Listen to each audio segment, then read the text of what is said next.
नमस्कार। हम लोग पिछले क्लास में जो है ब्रिटिश नीतियों को देख रहे थे। भारत में ब्रिटिश शासन स्थापित होने के बाद ब्रिटेन ने यहाँ पर राजनीतिक प्रशासनिक ढांचा खड़ा किया आधुनिक प्रशासन का। ब्रिटेन का जो शासन था भारत पर वह औपनिवेशिक शासन था, और औपनिवेशिक शासन का जो है फीचर ही होता है, विशेषता ही होता है कि जिस जगह जाता है वहाँ उनका शोषण करता है। और उन शोषण की नीतियों को हमने ब्रिटिश इकोनॉमिक पॉलिसी में देखा था, ड्रेन थ्योरी के माध्यम से, जो उनका लैंड रेवेन्यू पॉलिसी था उसके माध्यम से, अकाल की नीति के माध्यम से, कृषि के वाणिज्यीकरण का, हस्तशिल्पों का पतन हुआ उसके माध्यम से। तो अगला हम लोग देखेंगे वो है ब्रिटिश जो है राजनीति और प्रशासन।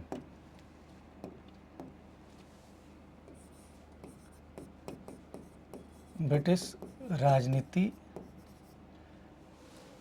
ब्रिटिश की जगह सीधे राजनीति एवं प्रशासन, राजनीति एवं प्रशासन।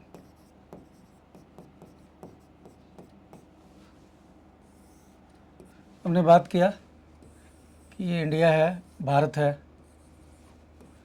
और ब्रिटेन का यहाँ क्या है, शासन है। तो भारत पर जो कि है ब्रिटेन,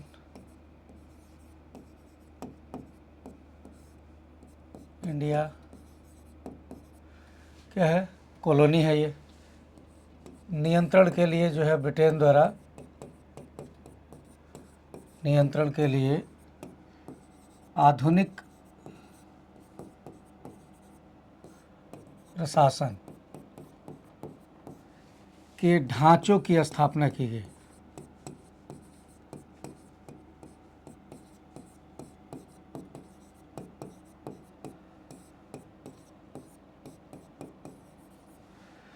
अंग्रेजों से पहले भी यहाँ प्रशासन का ढांचा होता था, लेकिन वो आधुनिक नहीं होता था, परंपरागत तरीके से शासन चलाया जाता था।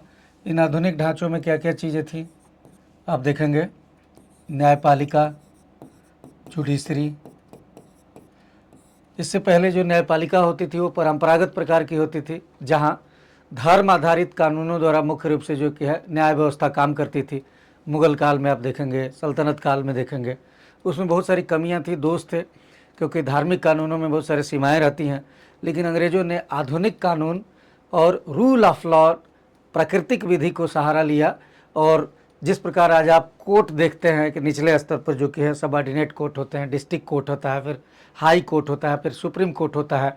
ये जो न्यायिक ढांचा है, जो आप देखेंगे हायर स्तर पर सुप्रीम कोर्ट है, फिर हाई कोर्ट है, फिर डिस्ट्रिक्ट कोर्ट है ना, और फिर जो कि सबऑर्डिनेट कोर्ट है, निचले स्तर पर जो है लोअर कोर्ट है ना। ये ढांचा अंग्रेजों के ही काल में खुल के आया, उनके न्यायिक जो कि है प्रणाली के माध्यम से। देखेंगे पुलिस व्यवस्था, आधुनिक पुलिस, सिविल सेवाएं,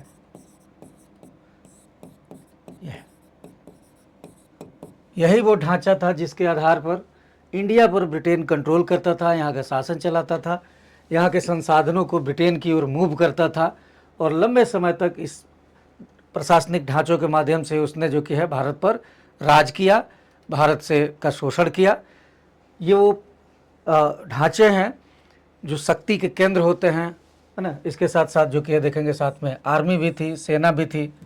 ये देखेंगे सेना में पहले देखेंगे कि आर्मी होती थी, फिर नेवी होता था साथ साथ। बाद के दिनों में देखेंगे इसमें एयरफोर्स का भी उन्होंने जो कि निर्माण किया भारत में। तो इस प्रकार सेना, न्यायपालिका, पुलिस, सिविल सेवाएं, दे वेयर द टूल। बेसिकली ये क्या थी, ये टूल्स थी किसके लिए, ब्रिटेन के लिए एक औजार थी भारत को नियंत्रण करने के लिए। इन्हीं को हमें इनका एक सर्वे करना होता है कि न्यायपालिका का डेवलपमेंट कैसे हुआ, पुलिस का क्या हुआ, सिविल सेवाओं की खासियत क्या थी, कौन भारतीय थे जो इनमें जिनका चयन था हुआ, सेना का क्या रोल था, सेना की क्या भूमिका थी, ये चीज़ें। तो इसको हमने आगे देखना है कि करके। सबसे पहले हम देखेंगे न्यायपालिका। न्यायपालिका, या इसको कहते हैं न्यायिक विकास। न्यायपालिका के क्षेत्र में विकास कैसे हुआ, ये कई बार इन पे सवाल रहते हैं पीटी वगैरह में। यहाँ जो हम देखेंगे बेसिकली जो अंग्रेज़ों को गवर्नर जनरल थे, समय समय पर जो इनका जो आगमन हुआ उन्हीं के दौर में नए नए ढांचे खुलते गए, तो गवर्नरों के साथ जोड़ करके इसको देखा जाता है, ध्यान में रहे। तो सबसे पहले आप जानते हैं, आपकी प्लासी के बाद जो है लॉर्ड क्लाइव जो है का दौर था। क्लाइव के समय क्या रहा, एक तो प्लासी विजय उसने किया, बक्सर के बाद वो आया तो फिर उसने इलाहाबाद की संधि की और दोहरा शासन स्थापित किया। दोहरा शासन में क्या था कि अंग्रेज केवल रेवेन्यू वसूलते थे और स्थानीय प्रशासन पुराने ही तरीके से नवाब चलाते थे। तो क्लाइव के समय क्या है, कोई इसमें विकास नहीं है, कोई विकास नहीं है, क्योंकि अभी भी प्रशासन जो है नवाबों के हाथ में था। आपको याद होना चाहिए कि अगला आया कौन, वारेन हेस्टिंग। और वारेन हेस्टिंग के समय क्या है, अब द्वैध शासन उन्होंने ख़त्म कर दिया, सीधे अपने हाथ में शासन ले लिया। तो ज़रूरी था कि न्यायिक ढांचा हो, क्योंकि रेवेन्यू अंग्रेज वसूलते थे। रेवेन्यू संबंधी, खेत संबंधी, संपत्ति संबंधी विवाद होते हैं जो कोर्ट में संभाला किया जाता है। तो वारेन हेस्टिंग का जो काल है वो महत्वपूर्ण है, और उसने जो कि है नए ढांचों की स्थापना की। और ये जो नया ढांचा वारेन हेस्टिंग के काल में था, वारेन हेस्टिंग ने सबसे पहले क्या किया कि जिला स्तर पर जो है 2 न्यायालय बनाए, एक फौजदारी न्यायालय, एक है दीवानी न्यायालय, जिला दीवानी, और दूसरा है जिला फौजदारी न्यायालय।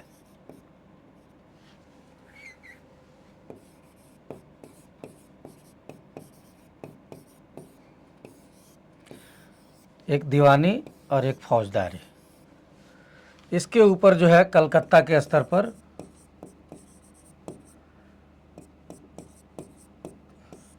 यहीं जिले से, अब जिला का मामला अगर मान लीजिए कि नहीं सॉल्व हो तो आगे जो है कलकत्ता में सदर दीवानी खोला गया। ये सीधे आप यहाँ नहीं करेंगे, ये अपीलीय न्यायालय होता है जो जिले के स्तर से ऊपर अपील किया जाता था। और फौजदारी मामले में जो कलकत्ता में अपील होता था उसको कहा गया सदर निजामत।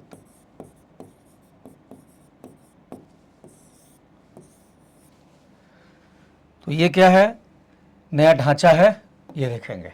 और ये दोनों क्या है, ऊपर वाला अपीलीय न्यायालय है, ध्यान में रहे। इस ढांचे की वजह से क्या है, डिस्ट्रिक्ट स्तर पर बंगाल, बिहार, उड़ीसा के जो इलाके थे उनको है ना वहाँ कंट्रोल करने का, है ना, नियंत्रण करने का मौका मिला। यह देखेंगे वारेन हेस्टिंग के ही काल में देखेंगे 1773 में देखेंगे कि रेगुलेटिंग एक्ट आया था, और रेगुलेटिंग एक्ट के द्वारा सुप्रीम कोर्ट की भी स्थापना हुई थी। सुप्रीम कोर्ट की स्थापना हुई थी कलकत्ता में। ये कोर्ट से अलग था वो सुप्रीम कोर्ट। सुप्रीम कोर्ट इन दिनों जो कि है अलग कोर्ट होता था, वो ध्यान रहे वो सुप्रीम नहीं था। वो भारत में जो विदेशी रह रहे थे, खासकर जो अंग्रेज रहते थे, उनके मामले में मुख्य रूप से डील के लिए सुप्रीम कोर्ट की स्थापना हुई थी, ये ध्यान में रहा। तो यही है। इसके अलावा इसने क्या किया, वारेन हेस्टिंग ने एक और चीज़ किया कि जो कलेक्टर हैं उनको भी अधिकार दिया। कलेक्टर को रेवेन्यू प्लस जुडिशियरी का दायित्व दिया। इसके समय वारेन हेस्टिंग से कलेक्टर रेवेन्यू भी वसूल करते थे, तभी उनको कलेक्टर कहा गया, कलेक्ट करने वाला, संग्रहण। साथ ही साथ वो न्यायिक फैसले भी करते थे। इससे देखेंगे बाद के दिनों में एक बड़ा जो कि है समस्या उभरी कि कलेक्टर को ही, अब जैसे मान लीजिए आज डिस्ट्रिक्ट कलेक्टर होते हैं और कलेक्टर को डिस्ट्रिक्ट जो जज है उसका भी पावर दे दिया जाए तो बड़ा निरंकुश हो जाएगा, और निरंकुशता की वजह से प्रशासन चलाना वो जो सही हो जाता है, सही नहीं रहता है। और निरंकुशता जो कि है शोषण को और दमन को जन्म देती है। तो आगे जो कार्नवालिस आता है वो कलेक्टर से जुडिशरी पावर छीन लेता है, कहता है कि भाई केवल रेवेन्यू को पावर करोगे, और सेपरेशन ऑफ पावर का सिद्धांत लाता है। तो ये एक अच्छा कदम था, और जो जुडिशियल सिस्टम है उसका विकास को इससे बढ़ावा मिला। अगला देखेंगे इस मामले में आता है Lord Cornwallis. Lord Cornwallis Bharat के में सुधारों के मामले में, चाहे न्यायिक सुधार हो, चाहे वो पुलिस व्यवस्था हो, चाहे आधुनिक विधि की दिशा में स्थापना हो, लॉर्ड कॉर्नवालिस का काफ़ी महत्वपूर्ण रोल है, ये ध्यान में रखना है ये चीज़। कॉर्नवालिस ने क्या किया, कई काम किया। एक तो इसने क्या किया कि शक्तियों का पृथक्करण का सिद्धांत लागू किया, सेपरेशन ऑफ पावर, शक्तियों का पृथक्करण। और इसी के तहत उसने क्या किया था, जो कलेक्टर है, कलेक्टर से जो जुडिशियल पावर है, जेपी यानी जुडिशियल पावर, न्यायिक शक्ति छीन लिया, ले लिया,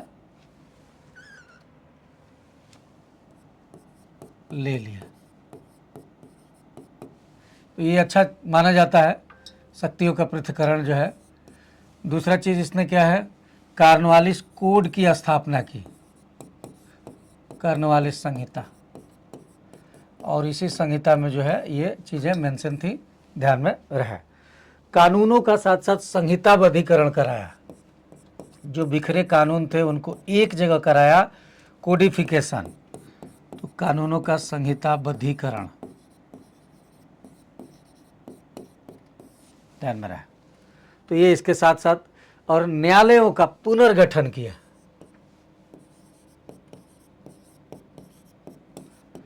न्यायालयों का पुनर्गठन, और इस पुनर्गठन में उसने श्रृंखलाबद्ध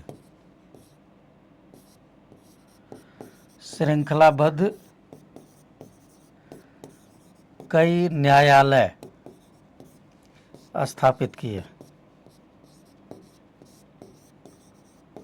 ध्यान में रहे। तो कॉर्नवालिस को न्यायिक सुधार के मामले में, न्यायिक मामले में, पुलिस में नई व्यवस्था लाने में, आईसीएस की व्यवस्था लाने में बहुत जाना जाता है। भारत के प्रशासन को आधुनिक बनाने में इसका विशिष्ट रोल है। ये जो श्रृंखलाबद्ध न्यायालय थे, है ना, जो हमने कहा कि जो श्रृंखलाबद्ध न्यायालय हैं,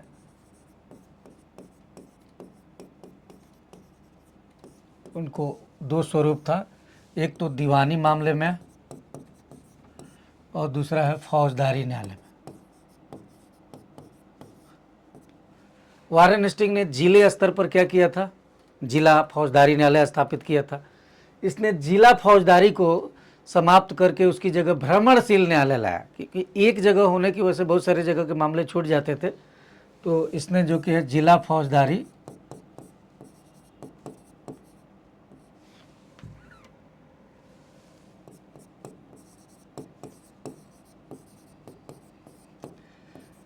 समाप्त कर उसकी जगह सर्किट कोर्ट, भ्रमणशील यानी सर्किट कोर्ट की स्थापना किया। तो ये रहा सबसे ज़्यादा इसका महत्वपूर्ण सुधार दीवानी मामले में है। दीवानी मामले क्या होते हैं, जो संपत्ति संबंधी जिसमें मामले, उत्तराधिकार संबंधी मामले, है ना, आर्थिक जो कि है, जो मुख्य रूप से जो समस्याएं आती हैं, जो आर्थिक जो झगड़े होते हैं धन को लेकर के, संपत्ति को लेकर, इसमें देखे जाते हैं। और फौजदारी न्यायालयों में क्राइम से संबंधित जो बातें होती हैं, चोरी डकैती हत्या, वो देखे जाते हैं। तो दीवानी न्यायालयों में आज भी देखेंगे बहुत सारे कोर्ट होता है, बहुत सारे लोगों के पास राइट होता है, यहाँ तक कि तहसीलदार के पास, एसडीएम के पास, छोटे छोटे जो कि बहुत सारे मामले होते हैं जो उन्हें सुलझाने होते हैं, उसमें बहुत सारे कोर्ट की भी ज़रूरत होती है। तो भारत में दीवानी न्यायालय का जो कि है बृहद जो कि है वो नीचे से ऊपर तक जो कि कोर्ट था। सबसे पहले सबसे जो टॉप कोर्ट था उसको कहा जाता था प्रीवी काउंसिल, लेकिन ये यहाँ नहीं था, ये लंदन में था। उन दिनों के हिसाब से कम 5,000 रुपया से अधिक होगा तभी यहाँ सुनवाई होगा। 5,000 रुपये की कीमत बहुत ज़्यादा हो गया आज के हिसाब से, है ना, मान के चल सकते हैं कि 50 करोड़ के आसपास हो गया एक तरीके से। प्रीवी काउंसिल के नीचे जो न्यायालय होते थे वो भारत में होते थे। सदर दीवानी आपने पढ़ा इसके पहले, ये बेसिकली कलकत्ता में था। सदर दीवानी के नीचे प्रांतीय अदालतें होती थीं।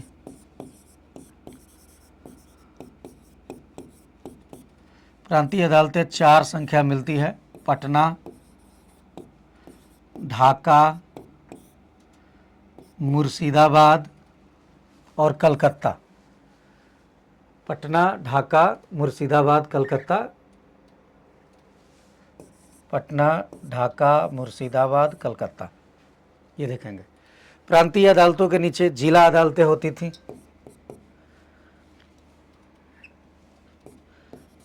जिला अदालतें, जिला के नीचे देखेंगे मुंसिफ, और मुंसिफ के नीचे रजिस्ट्रार।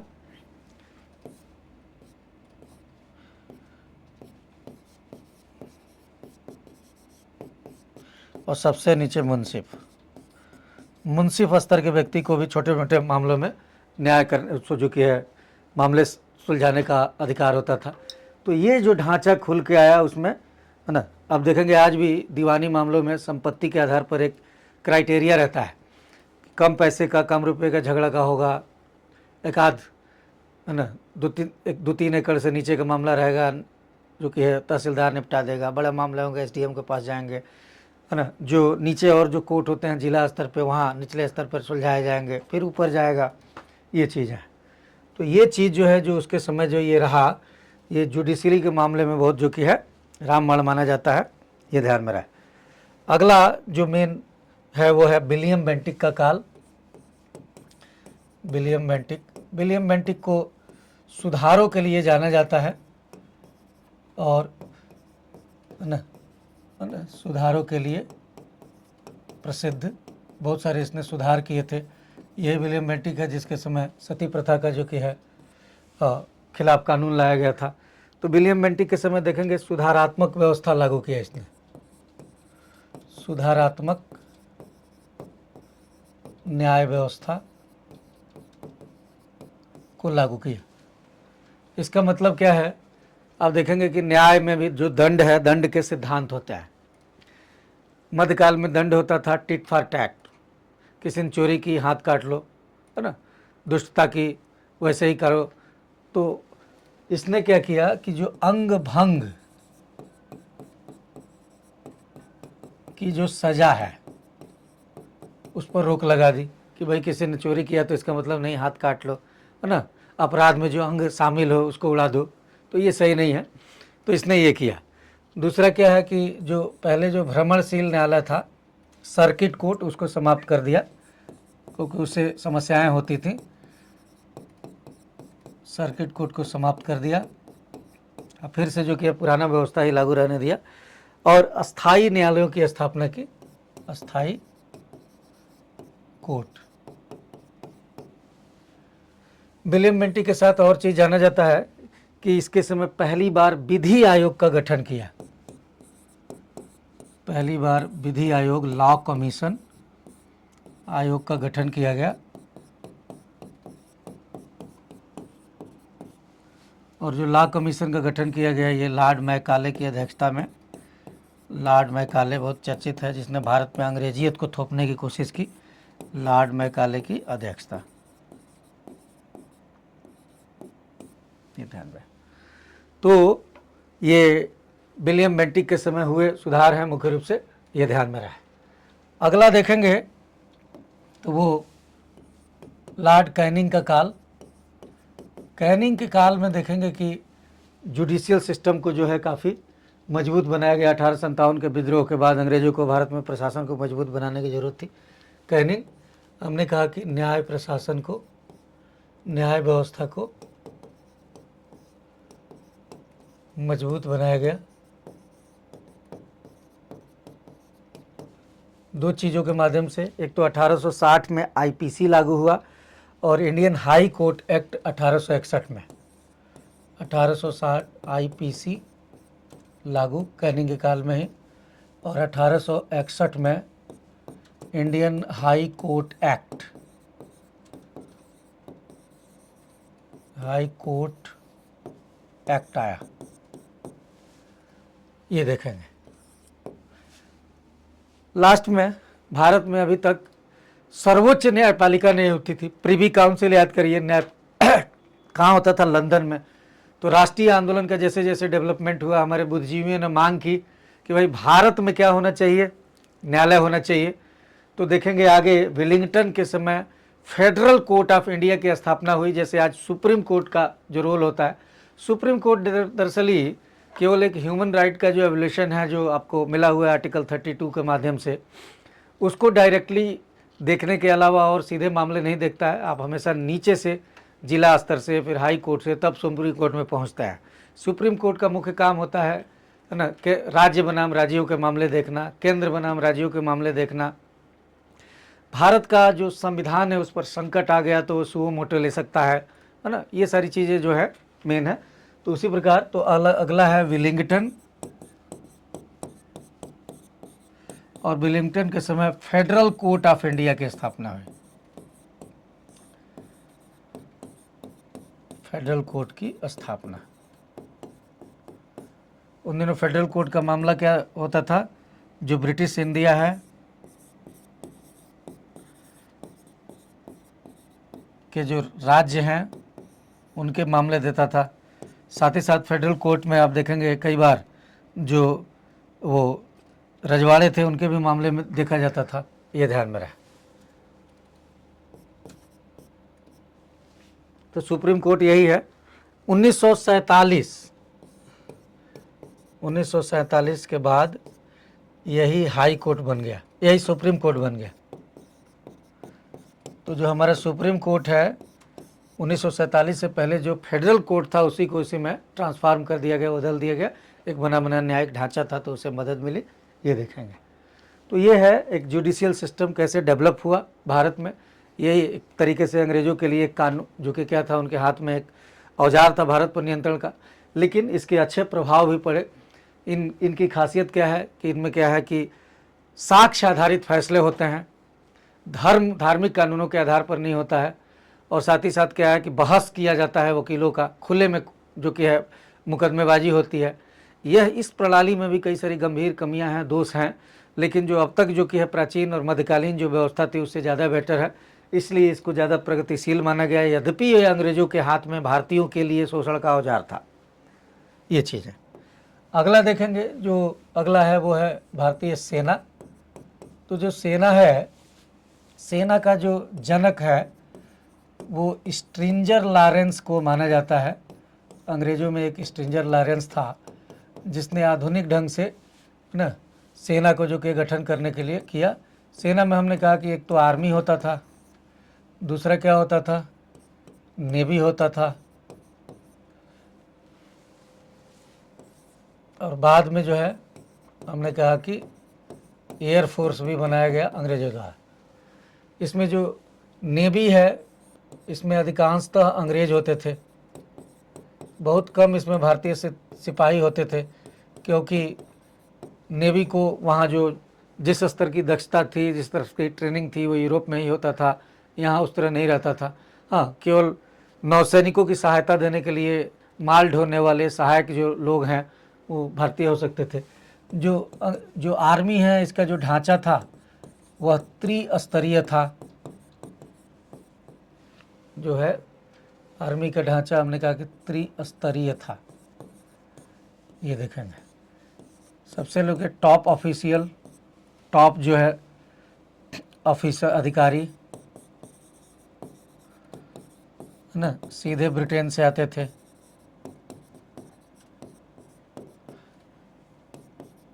है ना, ये इनको कमीशन अधिकारी कहा जाता था। दूसरा जो ढांचा था इसमें वो था उच्च अधिकारी, ये भी उच्च थे लेकिन भारत में नियुक्ति कभी कभी होती थी।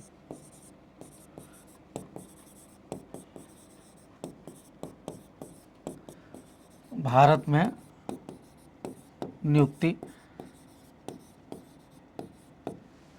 तीसरा होता था सैनिक, सैनिकों में अधिकांश भारतीय सिपाही थे।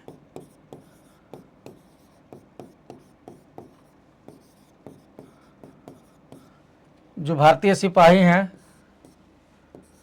सूबेदार से ऊपर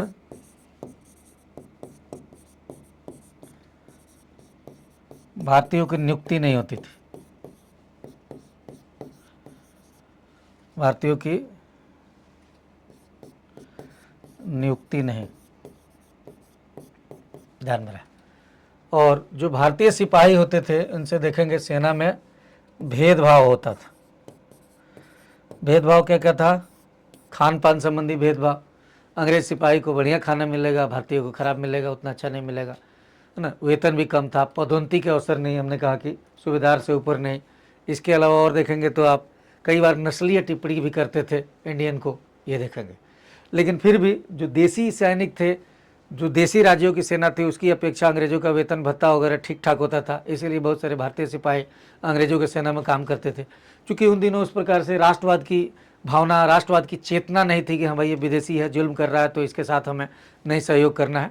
वो बहुत बाद में अंग्रेजों ने इनको प्रोफेशनल ढंग से खड़ा भी किया था। प्रोफेशनल ढांचा था ये, ध्यान में रहे।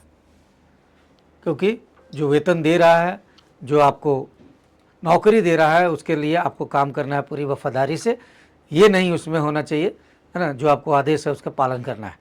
यही वजह है कि इन ढांचों को उन्होंने बनाया इस प्रकार से कि यहीं के लोग उसमें शामिल हुए, यहीं के बड़ी संख्या में सिपाही शामिल हुए, और उन सिपाहियों, है ना, के माध्यम से आप देखेंगे उन्होंने भारत पर राज किया, शोषण किया।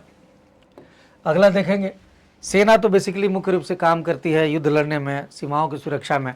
लोगों को नियंत्रण करने के लिए ज़रूरत होता है कि स्थानीय स्तर पर, और वो है पुलिस की व्यवस्था हो। तो अगला देखेंगे पुलिस प्रशासन।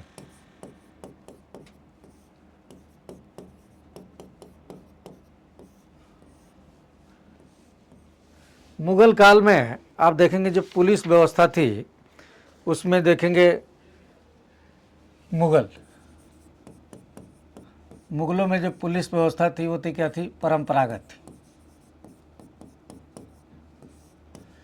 क्या होता था उसमें? केंद्र,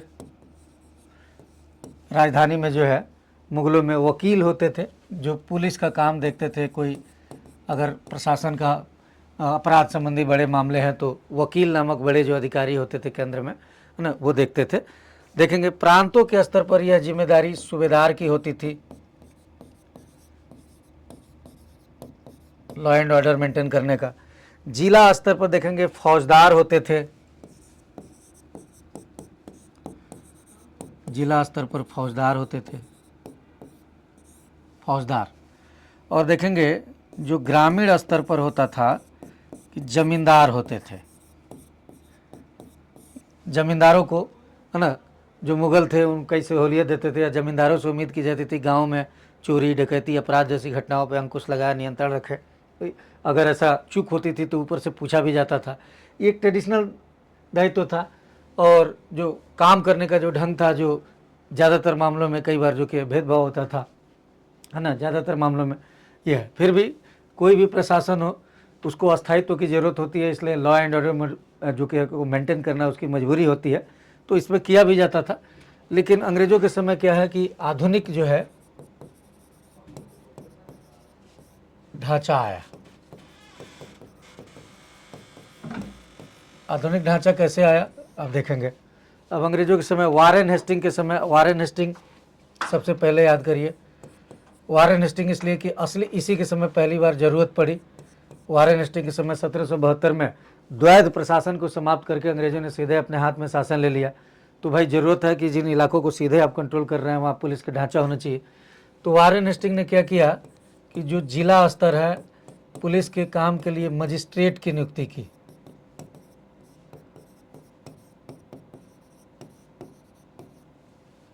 और जो ग्रामीण स्तर पर है वो जमींदार को रहने दिया, क्योंकि पहले से एक ढांचा था, यह रहने दिया। लेकिन ये जो जमींदार थे इनको इसके अधीन लाया गया। जो मजिस्ट्रेट है इसके अधीन रहेगा, जमींदार से सवाल वो कर सकता है। दूसरा मेजर वही चीज़ जो हम अभी देख रहे थे, कॉर्नवालिस। जो कॉर्नवालिस है पुलिस सुधारों का जनक माना जाता है। पुलिस मामले में भी कॉर्नवालिस ने काफ़ी बेहतर सुधार किए ना, बेहतर सुधार किया। क्या सुधार किया कॉर्नवालिस ने? थानों की स्थापना की हर 20-30 किलोमीटर पर, और थानों पर नियंत्रण के लिए दरोगा, जो भारतीय होते थे उनको भारतीय मामलों की ट्रेनिंग ऐसे होती थी दरोगा बाबू का, कि भारतीयों पर वह इस प्रकार से कंट्रोल रखता था कि अंग्रेज़ों का असली जो कि है स्थानीय स्तर पर एजेंट होते थे और कॉलोनियल माइंडसेट के तहत उनको जो कि ढाला गया कि स्थानीय लोगों को जो कि सब आदमी को शक की निगाह से देखना, पुलिस का ऐसा भय बनाना कि आम आदमी पुलिस के पास जाने से तकरार है जो कि है जो कि है दूरी बना के रखे, तभी जो कि है शासक और शासित में दूरी रहेगी तो कंट्रोल करना आसान रहेगा। आज भी देखेंगे वो हेकड़ी और आज भी वो कॉलोनियल माइंडसेट जो है कई बार दिख जाता है, ये चीज़ें रहेंगे। साथ ही साथ देखेंगे इसने एसपी के भी पद का सृजन किया।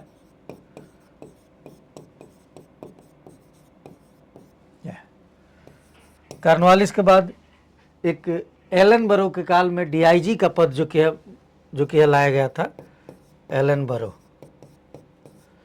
इसके ऊपर होता है डीआईजी। और अगला सबसे महत्वपूर्ण एक और है, वो है कैनिंग। कैनिंग के काल में 1861 में पुलिस अधिनियम आया। पुलिस अधिनियम में वही था कि सिपाही, आप देखेंगे अब ये जो दरोगा है, दरोगा के नीचे में बहुत सारे थानों में सिपाही होंगे, है ना, ये सिपाहियों में मुहतरीर होते थे, है ना, और कांस्टेबल जो जिनको कहते हैं उसमें भी कई कैटेगरी थी, उसमें एक मुहतरीर की कैटेगरी थी। तो देखेंगे कि नीचे सबसे पहले सिपाही, फिर दरोगा, दरोगा के ऊपर देखेंगे फिर फाइनल कंट्रोल करने के एसपी, डीआईजी, सबसे ऊपर गवर्नर, और इस प्रकार एक जो है नीचे से ऊपर तक एक ढांचा और एक व्यवस्था और नियम लाया गया पुलिस अधिनियम के माध्यम से कि ऊपर से कंट्रोल, ऊपर से जो कि अधिकार और दायित्व को बांटा गया।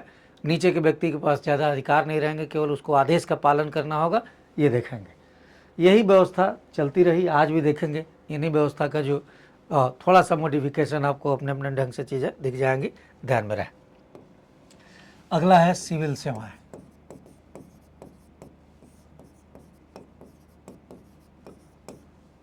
ध्यान में रहे, सिविल सेवाओं के मामले में एक लाइन है। आज आप देखते हैं कि सिविल सर्वेंट जो होते हैं प्रांतीय स्तर पर, केंद्रीय स्तर पर प्रतियोगिता परीक्षा के माध्यम से नियुक्ति होती है। संघ लोक सेवा आयोग केंद्रीय स्तर पर करता है और राज्यों में स्टेट कमीशन है। ये प्रतियोगिता आधारित प्रणाली है, लेकिन अंग्रेजों के दौर में ही इसका विकास हुआ, लेकिन हमेशा नहीं था। तो एक इसमें है 1853 के बाद, यह है प्रतियोगिता आधारित, प्रतियोगिता 53 के बाद प्रतियोगिता आधारित चयन,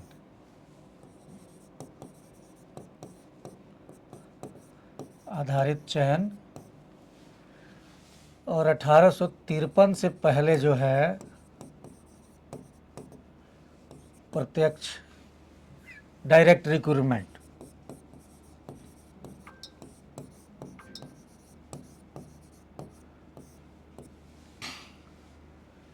देखेंगे किसमें, कंपनी के कर्मचारियों में से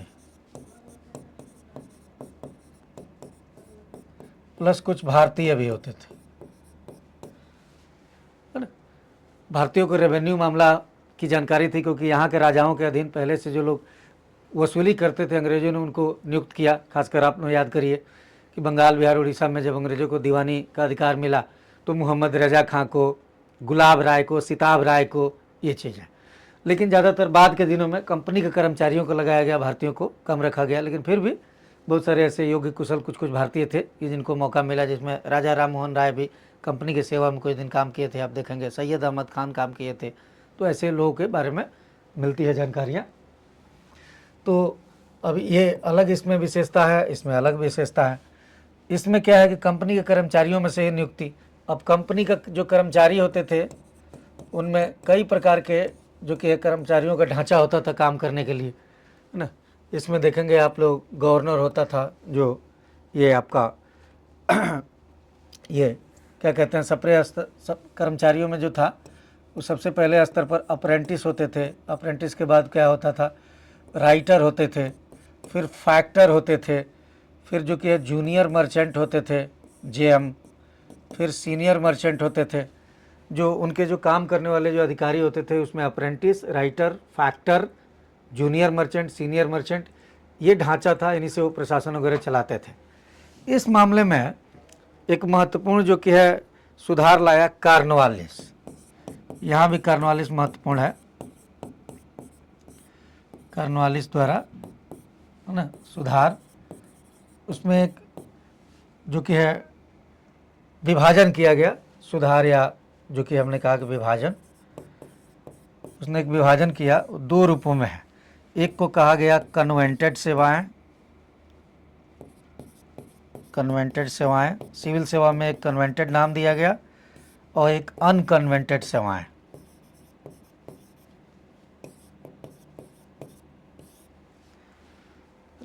सिविल सेवा को उसने बांट दिया दो भागों में, है ना, एक नया सुधार किया, विभाजन किया, कन्वेंटेड और अनकन्वेंटेड।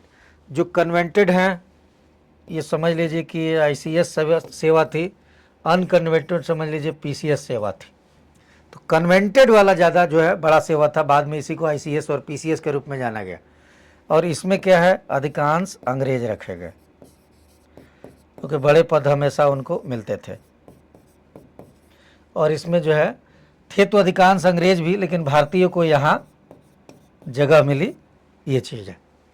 तो ये आपको देखने के लिए मिलेगा। और आप देखेंगे कि जो ट्रेनिंग है, कलकत्ता में फोर्ट विलियम कॉलेज की स्थापना की गई थी। कलकत्ता में फोर्ट विलियम कॉलेज की स्थापना की गई, जहां इस फोर्ट विलियम कॉलेज में क्या था, ट्रेनिंग दिया जाता था।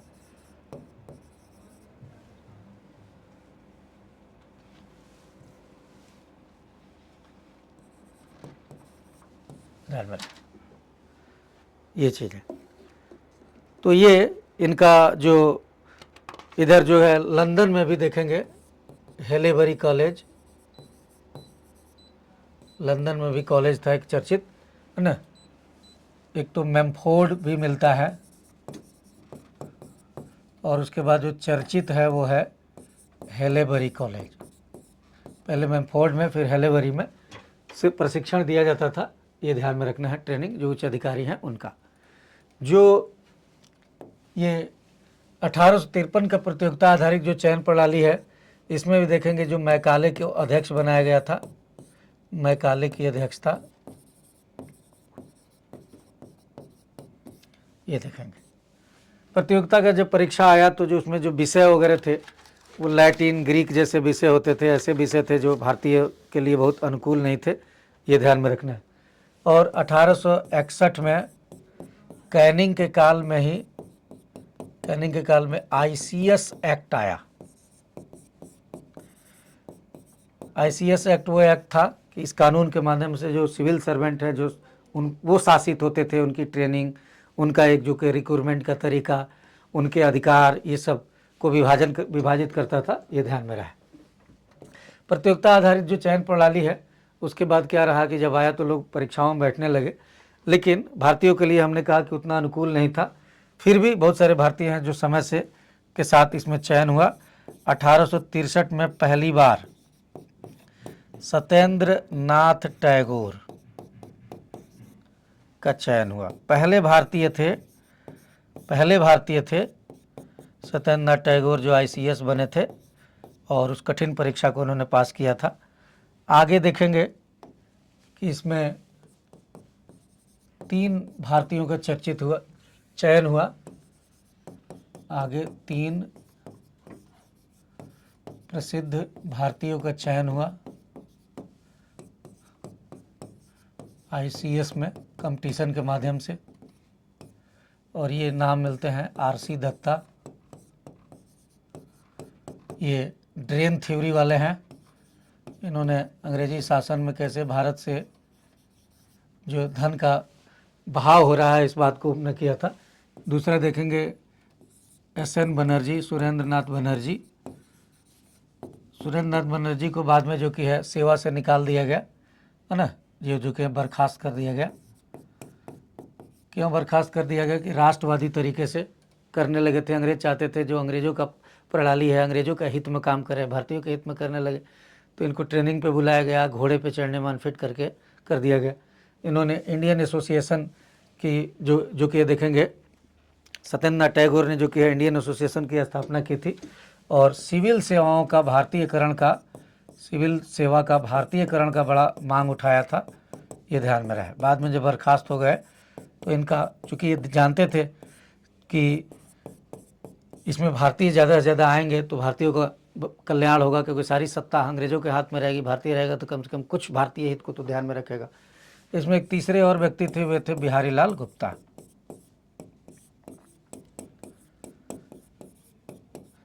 बिहारी लाल गुप्ता का इल्बर्ट बिल एक आया था, उसमें ड्राफ्ट में एक सहयोगी की भूमिका थी, डायरेक्ट नहीं थे। असली तो इल्बर्ट जो अंग्रेज था उसी ने किया था, लेकिन इनका भी एक उसमें सहायक थे, ध्यान में रहे। तो ये वो भारतीय हैं जिनका चयन हुआ समय के साथ। अब इसमें क्या है कि भारतीय अपने प्रतियोगिता और क्षमता के दम पर आने लगे। कई अंग्रेज इसको पसंद नहीं करते थे, उसी में से एक चर्चित है लिट्टन।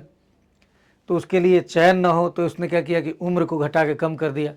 उन दिनों आज जैसा नियम नहीं था, आज तो एक रेंज होता है कि 21 साल से लेकर 32 साल जनरल है, उसके ऊपर जो और दूसरी कैटेगरी है, और उसमें एक अटैम्प्ट है कि 6 अटैम्प्ट, बीच में जितना चाहे विराम। उन दिनों नहीं था। उन दिनों मान लीजिए उम्र है 19 साल तो सीधे कह दिया जाता था 19, 20, 21 लगातार 3 अटैम्प्ट देना है, उसके बाद ख़त्म। 21 साल में अब मान लिए जाएंगे कि अब आप इसमें भाग नहीं लगेंगे। तो लिट्टन ने जो कि है सबसे कम उम्र किया था, और वो नहीं चाहता था कि भारतीयों का जो है प्रतिक्रियावादी गवर्नर जनरल था चयन हो।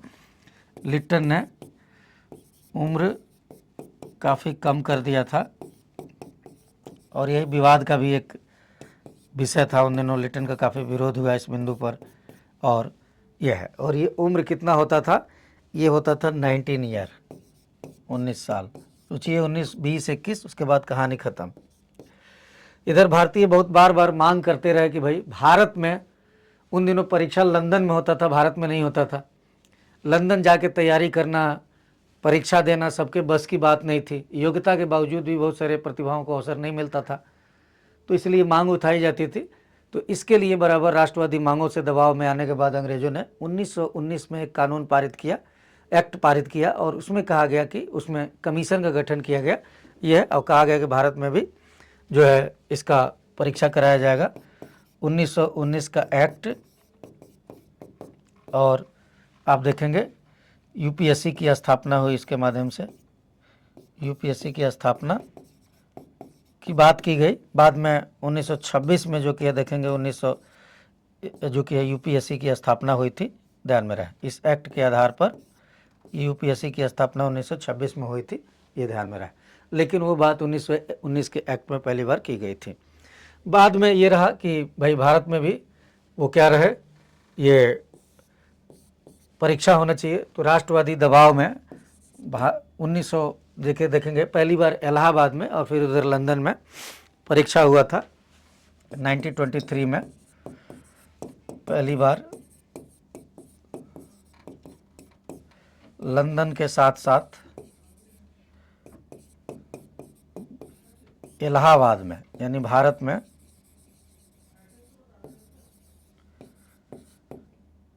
परीक्षा हुआ। तो थोड़ा सा भारतीयों के लिए अनुकूल हुआ कि यहाँ रह के भी तैयारी की जा सकती है, और लोगों का चयन भी हुआ। तो ये देखते हैं। अब इस प्रणाली के माध्यम से क्या रहा कि अंग्रेजों ने सिविल सर्वेंट का ढांचा खड़ा किया। शुरू में क्या था कि उन्होंने अपने कंपनी के कर्मचारियों में से ही नियुक्ति की, और बाद के दिनों में देखेंगे हमने कहा कि जो उनके कर्मचारी होते थे, apprentice, writer, factor, junior merchant, senior merchant, इन्हीं में से उन्होंने जो कि इधर मूव किया। कुछ को राजस्व वसूली के लिए, कुछ को जो कि है पुलिसिंग के लिए, कुछ को दूसरे मामलों के लिए। कॉर्नवालिस ने इसी में बंटवारा एक कर दिया, क्योंकि भारतीयों को भी ज़रूरत थी। तो कन्वेंटेड हायर सर्विस होता था, अनकन्वेंटेड इसी में थोड़ा लोअर सर्विस होता था। ये सारी नियुक्तियाँ क्या हैं, बिना प्रतियोगिता परीक्षा के डायरेक्ट रिक्रूटमेंट की जाती थी।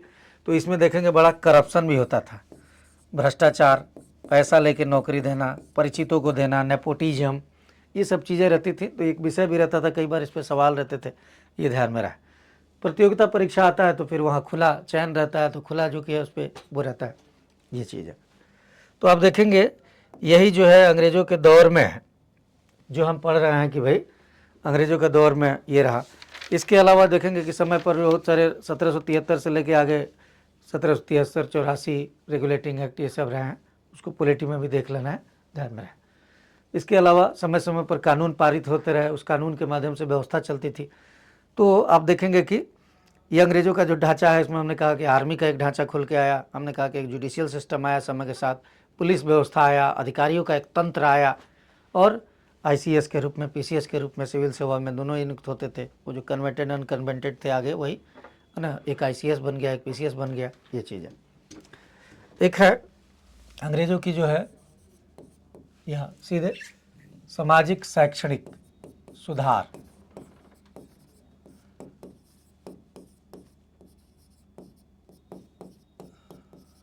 सामाजिक सुधार सीधे पहले देख लेते हैं, फिर शैक्षणिक देखें। उन दिनों भारतीय समाज में हमने कहा कि बहुत सारी कुरीतियाँ थीं, समस्याएं थीं, बुराइयां थीं। जो शासन में होता है उसको सामाजिक सुधार भी करने होते हैं, क्योंकि शासन को हमेशा एक कल्याणकारी दिखाना होता है कि हम लोगों के लिए काम कर रहे हैं, उनकी भलाई के लिए काम कर रहे हैं। यद्यपि अंग्रेज हमारे लिए एलियन थे, विदेशी थे, शोषक थे, लेकिन एक उनके ऊपर भी दबाव रहता था कि भी ऐसा करो। हालांकि उसमें ज़्यादातर वो अपना हित देखते थे, तभी सुधार करते थे। तो इसमें क्या है कि कई सारे जो है समझ जो के सुधार किए गए भारतीय कुरीतियों में, भारतीय कुरीतियों ना में सुधार। उन दिनों भारत में कई सारी कुरीतियाँ थी। वो क्या क्या कुरीतियाँ थी? शिशुवध है ना, सती प्रथा, विधवाओं का जो है रीमैरिज न होना, दोबारा शादी न होना। आप देखेंगे कि लड़कियों की काफ़ी कम उम्र में विवाह होना, बाल विवाह। तो इन कुरीतियों में के खिलाफ उन्होंने किया। सबसे पहले देखेंगे शिशुवध पर, शिशुवध पर रोक, और इसको जो है अपराध माना गया। पहले क्या होता था कि कई लोगों की जब ज़्यादा लड़कियां पैदा हो गईं, खासकर राजपूताना और पश्चिमी भारत में था, है ना, लड़कियों को जो कि पैदा होने के बाद लोग मार देते थे, ये चीज़ें। तो इस पर रोक लिया गया राजपूताना में, जो कि ये है, ये 1700 जो है 96 में मुख्य रूप से पहली बार लाया गया था, यह है। उसके बाद से देखेंगे सती प्रथा। सती प्रथा के खिलाफ जो है कई कानून आए। उसमें सबसे पहले देखेंगे 1817 में आया था, लेकिन सबसे जो महत्वपूर्ण है वो 1819 का रेगुलेशन, जो कड़ा प्रतिबंध लगाता था। और ये 1829 का रेगुलेशन, और इसमें जो कि है राजा Ram Mohan Roy plus William Bentinck की जो है महत्वपूर्ण भूमिका थी, ध्यान में रहे। तो सती प्रथा के खिलाफ इन्होंने कानून लाया 1829 में। 1817 में भी एक बार लाया गया था, है ना, रेगुलेशन 17 था ये। अगला देखेंगे सती प्रथा के अलावा तो और भी है, दास प्रथा के खिलाफ कानून। दास प्रथा, दास प्रथा भी उन दिनों भारत में थी। दास प्रथा के खिलाफ जो कानून लाया गया था वो सबसे पहले 1833 के एक्ट में चर्चा था, और 10 साल बाद 1843 में एक और रेगुलेशन लाया गया। उस रेगुलेशन में भी दास प्रथा की समाप्ति को वो किया गया। ठगी का अंत, ठगी की समाप्ति, इसमें एक भूमिका थी एक कर्नल स्लीमैन की। कर्नल स्लीमैन एक था जिसने ठगी एक ठगों का गिरोह होता था जो लोगों को ठग लेते थे। तो कर्नल स्लीमैन की एक महत्वपूर्ण भूमिका थी, ये ध्यान में रहे समाप्त करने में। विधवा विवाह को मान्यता देना, विधवा विवाह, और इसमें 1856 में वीडो रीमैरिज एक्ट आया। Widow remarriage act 1856, widow remarriage act. इसमें ईश्वर चंद विद्यासागर की विशेष भूमिका थी, विद्यासागर की। उनके अलग अलग के लिए बहुत सारे लोगों ने प्रयास किए थे, अंग्रेज़ों का सहयोग लेकर किया जाए। बहुत सारे भारतीयों का मानना था कि केवल हमारी कुरीतियों के खिलाफ जब तक कड़े कानून नहीं बनेंगे तब तक ये नहीं होगा। तो जैसे सती प्रथा के खिलाफ राजा राम मोहन राय ने बहुत लामबंदी की थी, पूरा गवर्नर जनरल के साथ मिलकर कई बार ज्ञापन देना, मिलना, प्रयास करना, दबाव देना। उसी प्रकार ईश्वर चंद्र विद्यासागर ने विधवा पुनर्विवाह के जो कि है मान्यता देने में। जो बाल विवाह है इसके खिलाफ कानून लाया गया है ना, ये चीज़ है। बाल विवाह के खिलाफ जो कानून लाए गए उसमें कई कानून थे, उसमें से एक जो है आप देखेंगे कि 1850 में देखेंगे 10 साल से नीचे विवाह नहीं कर सकते हैं। फिर आप देखेंगे 1872 1892 में कानून लाया गया, इसमें 12 साल मिनिमम ना। सोचिए कि उन दिनों कितना इससे नीचे उम्र का नहीं कर सकते हैं। तो लड़कियों का उम्र की शादी जो कि है 8 साल से लेके 7 साल से लेके और होता रहता था। कई बार ऐसा मामला आता था कि कम मैरिज में विवाह की वजह से उनको मृत्यु का शिकार होना पड़ता था। गर्भधारण कर लेती थी, 11-12 की अगर लड़की गर्भधारण करे तो समझ सकते हैं कि उसका जीवन पर कितना खतरा है, संकट है। तो भी लोग होता था, हालांकि हर जगह नहीं होता है, मैच्योर लोग हर जगह होते हैं, इमेच्योर हर समय में होते हैं, ये चीज़ है। तो देखेंगे ये है। तो ये अगला ये रहा। अगला अगर आप देखेंगे तो वह है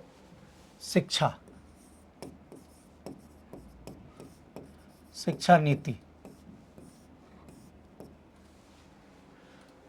अंग्रेजों से पहले भी इस देश में शिक्षा दी जाती थी।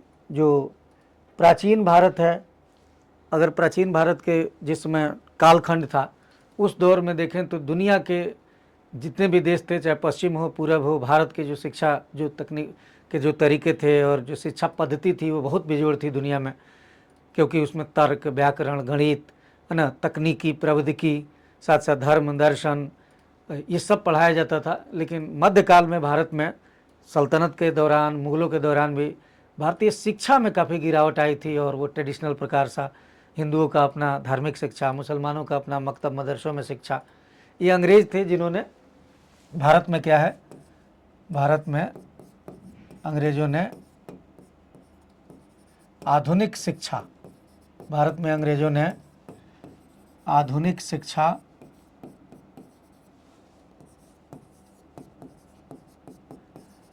का विकास किया।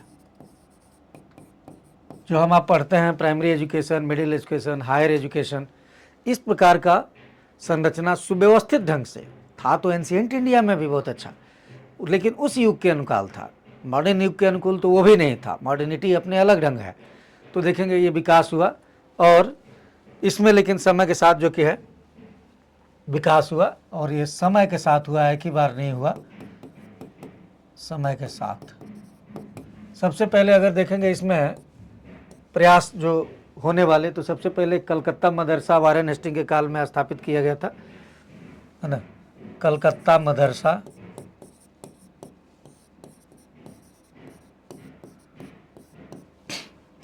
वारेन हेस्टिंग के समय 1781 में हुआ था यह। इसमें बेसिकली कलकत्ता मदरसा में क्या होता था कि अरबी और फारसी भाषाओं की पढ़ाई होती थी, अरबी और फारसी का अध्ययन। अब देखेंगे कि अंग्रेजों में जो शुरुआती थे उन्हें प्राच्यविद कहा जाता था, जो भारतीय शिक्षा और इधर के तौर तरीकों, इधर की भाषा को महत्व देते थे। लेकिन कुछ ही समय बाद जिसमें लॉर्ड मैकाले जैसे लोग आए, उन्होंने भारतीय शिक्षा, भारतीय विषय, भारत का जो कि लैंग्वेज की जगह अंग्रेजी लैंग्वेज, अंग्रेजी विषय और पाश्चात्य शिक्षा को बढ़ावा दिया।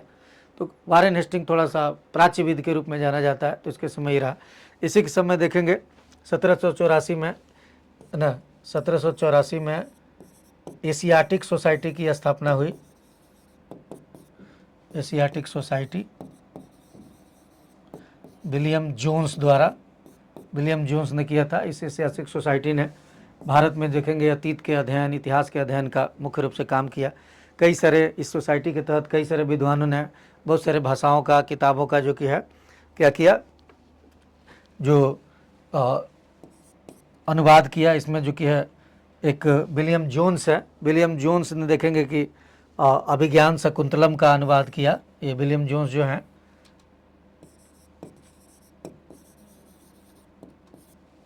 इन्होंने अभिज्ञान शकुंतलम का अनुवाद किया था।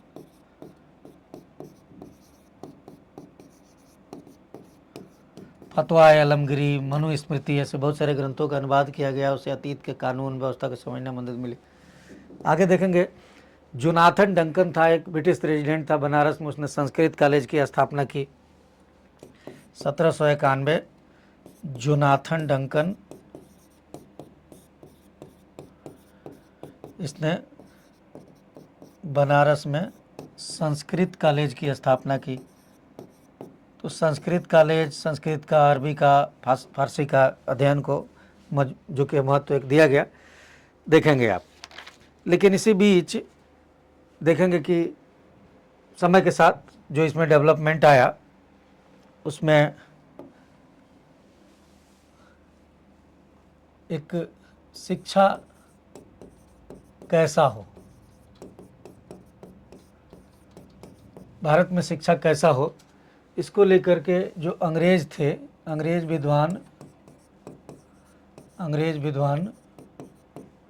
विद्वानों में मतभेद था, मतभेद उभरा। और इसमें दो प्रकार के दल, वही हमने कहा कि बने। एक को कहा जाता है प्राच्यविद, दूसरे को कहा जाता है आंग्लविद। जो प्राच्यविद हैं उसमें है वारेन हेस्टिंग,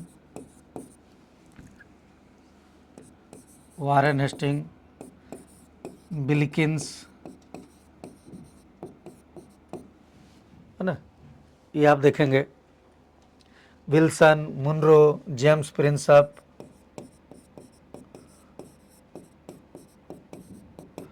विल्सन, मुनरो आदि। इधर थे कौन, मैकाले, है ना, ये देखेंगे, विलियम बेंटिक,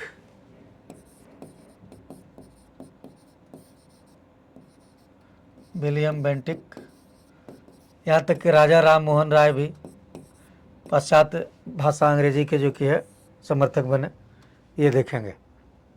ये क्या कहता था, इनका कहना था प्राच्यवेद का कि भारतीय भाषा और ज्ञान की पढ़ाई होनी चाहिए, स्टडी होनी चाहिए। इनका कहना था कि नहीं, भारतीय भाषा पिछड़ी है, पाश्चात्य ज्ञान, वेस्टर्न प्लस पश्चिमी भाषा यानी अंग्रेजी, उसमें भी मुख्य रूप से अंग्रेजी के समर्थक। इन विवादों के, है ना, दौर में देखेंगे फिर फाइनली जो है ना, इस विवाद को सुलझाने के लिए मैकाले कमीशन का गठन किया गया, और मैकाले कमीशन का गठन किया गया, कमेटी का गठन। और मैकाले क्या था, अंग्रेजियत का पूरा समर्थक था। 1835 में इसने मिनट प्रस्तुत किया,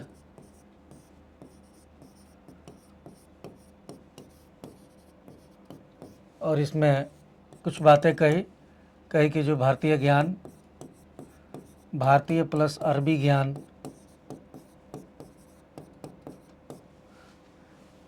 की आलोचना की। आलोचना ही नहीं कहा, तो एकदम कहा कि बेकार है ये, अगर ऐसा करेंगे तो पिछड़ापन आएगा। और दूसरा जो है, साथ ही साथ इसने जो किया है, अंग्रेजी भाषा और पाश्चात्य ज्ञान, अंग्रेजी भाषा प्लस पाश्चात्य ज्ञान को लागू करने पर बल दिया।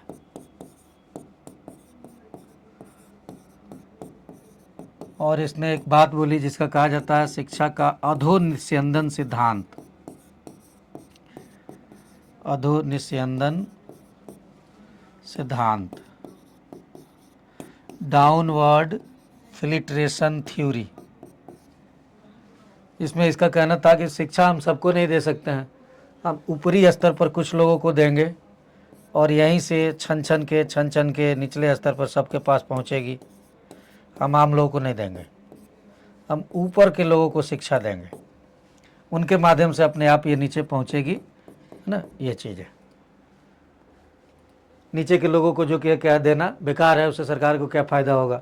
हमारा जो पर्पज है वो क्या है, शिक्षा नहीं देना किसी को, क्लर्क बाबू तैयार करना। अंग्रेज अधिकारी तो बाहर से आ जाते थे, एक अधिकारी के साथ साथ 50 कर्मचारी बाबू क्लर्क काम करते हैं, इतने लोगों को उधर से लाना जरूरी नहीं था। लेकिन जब यहाँ के लोग हम अंग्रेजी भाषा में दक्ष करेंगे, पाश्चात्य ज्ञान पढ़ाएंगे, तो हमारे तरीके से सोचने वाले यहाँ के लोग मिल जाएंगे जो हमारे अधीन काम करेंगे, इससे भारत के शासन को संभालना आसान होगा। तो अंग्रेज़ों की दूरदर्शिता और मैकाले का कि कैसे कॉलोनियल सेटअप को मजबूत भारत में किया जा सकता है। शिक्षा हमेशा एक टूल होती है ना, तो उस टूल को उसने जो कि अच्छे से अंजाम दिया। तो आप देखेंगे ये है, इसी में देखेंगे कि समय समय पर देखेंगे कई सारे शिक्षा पर विभिन्न आयोग और समितियां आई। एक और इसी में पीटी की दृष्टि से देख लेते हैं, शिक्षा पर आयोग समितियां ध्यान में रखें। कई सारे आयोग और समितियों की स्थापना हुई थी, उसमें एक प्रसिद्ध है Charles Wood dispatch. Charles Wood dispatch, ये आया था लॉर्ड डलहौजी के समय।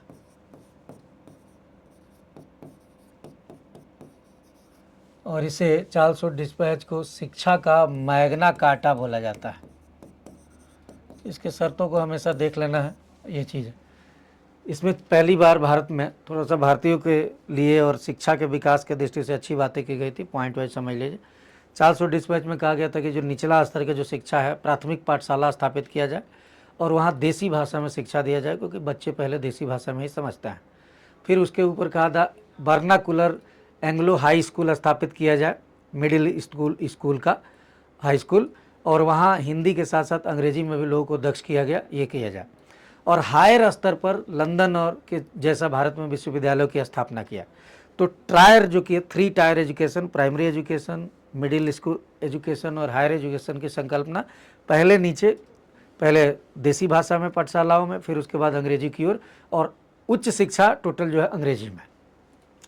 इसका भी उद्देश्य वही था कि भाई उच्च शिक्षा में धीरे धीरे लोग ट्रेंड जब हमारी भाषा में हो जाएंगे तो हमारे काम आएंगे। दूसरा इसमें ये भी कहा गया था कि लड़कियों की शिक्षा को भी महत्व दिया गया कि भाई उनको भी पढ़ाने, ये अच्छी बात थी। दूसरा इसमें ये भी था कि तकनीकी शिक्षा को, ये चीज़ है। साथ ही साथ सरकार ही केवल नहीं कर सकती है, निजी शैक्षणिक संस्थानों को भी बढ़ावा दिया जाए, सरकार उसके लिए अनुदान दे, और इसके लिए बाकायदे एक लोक शिक्षा विभाग के गठन की भी बात इसमें की गई थी। तो ये पहली बार हो रहा था एक इंस्टीट्यूशनल तरीके से जो कि है एजुकेशन में इससे सुधार के अवसर सृजित हुए। इसलिए चार्ल्स वुड डिस्पैच को भारतीय मैग्ना कार्टा यानी भारतीयों के हित में एक बेहतर अधिकार देने वाला के संदर्भ में कहा गया है, ध्यान में रहे। चार्ल्स वुड डिस्पैच के बाद जो अगला जो मेजर एक देखते हैं वो है हंटर कमीशन। एक हंटर कमीशन की नियुक्ति हुई थी, ये ध्यान में रहे। हंटर कमीशन बेसिकली रिपन के काल में आया था। कई बार इन पे भी पूछ देते हैं कि कौन किसके किसके काल में आया था, ये ध्यान में रहे। आगे है कलकत्ता विश्वविद्यालय अधिनियम। कलकत्ता विश्वविद्यालय अधिनियम जानते हैं आप लोग, मशहूर लॉर्ड कर्जन के समय आया था। इसके बाद से एक है सैडलर आयोग।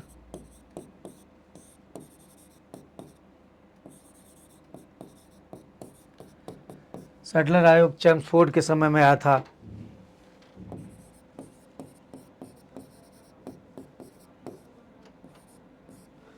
इसके बाद सैडलर आयोग के बाद देखेंगे आप कि ये एक वर्धा शिक्षा योजना गांधी जी ने प्रस्तुत किया था ना, वर्धा शिक्षा योजना, ये गांधी जी की योजना थी, वर्धा में उन्होंने किया था वर्धा शिक्षा योजना गांधी जी। और इसमें जो कि है लीन लिथगो था। तो ये सरकार का प्रयास से तो नहीं आया था, भारतीय था कि भाई गांधी का कहना था कि भाई हमें ये करना है। वर्धा शिक्षा योजना पर एक जाकिर हुसैन समिति बनाई गई थी। जाकिर हुसैन ने भी गांधी के ही प्रावधानों के अनुसार ना ये बात की थी कि शिक्षा होना चाहिए इसमें। तो शिक्षा योजना गांधी वाली जो थी, गांधीवादी तरीके से कि जो बच्चे हैं उनको 7 से 14 साल के बच्चों को निःशुल्क और अनिवार्य शिक्षा दिया जाए, मातृभाषा में शिक्षा दिया जाए, नैतिक शिक्षा को मजबूत हो। जो गांधीयन मेथोडोलॉजी है उसी के अनुसार ये था, गांधी ने ये दिया था ये चीज़ है। आगे अंग्रेज़ों की तरफ से एक और चीज़ रहा, वो है सर्जेंट योजना, इकाई शिक्षा पर। और ये जो कि है सर्जेंट योजना के समय लॉर्ड बेबल था भारत में। यह स्वतंत्र भारत में एक राधा कृष्णन आयोग का गठन किया गया था 1948 में, जो शिक्षाविद और फिलासफर थे 1948 में। और इसी के आधार पर यूनिवर्सिटी ग्रांट कमीशन यूजीसी का गठन किया गया था, ये देखेंगे। तो कई बार ये जो कौन सी शिक्षा का आयोग कब कब क्या इसमें कहा गया, क्या बातें थी, इसमें जो फैक्ट है वो मेजरली इसका महत्वपूर्ण है, ये ध्यान में रखना है। ये जो सर्जेंट योजना थी बेबल वाला, उसमें गांधी जी की वाली बात को कुछ हद तक माना गया था। हाँ, हालांकि अंग्रेजों ने उसको लागू नहीं किया, क्योंकि ये बेबल के बाद आगे देखेंगे तुरंत जो कि है माउंटबेटन वगैरह का आगमन हो रहा है, भारत को जो कि आज़ादी मिल गई, ये देखेंगे। तो यही है, तो ये देखेंगे आप लोग कि ये चीज़ें रहीं। तो भारत में अंग्रेज़ों के शासन पद्धति के दौरान शिक्षा का आधुनिक ढांचा, शिक्षा के क्षेत्र में विकास हुआ, सामाजिक कुरीतियों के खिलाफ कानून आए, उनमें सुधार को बढ़ावा मिला। हालांकि बहुत सारी कुरीतियाँ बनी रहीं, आज भी बनी हुई हैं कुछ मामलों में ना, अभी भी हमें बहुत सुधार करने हैं।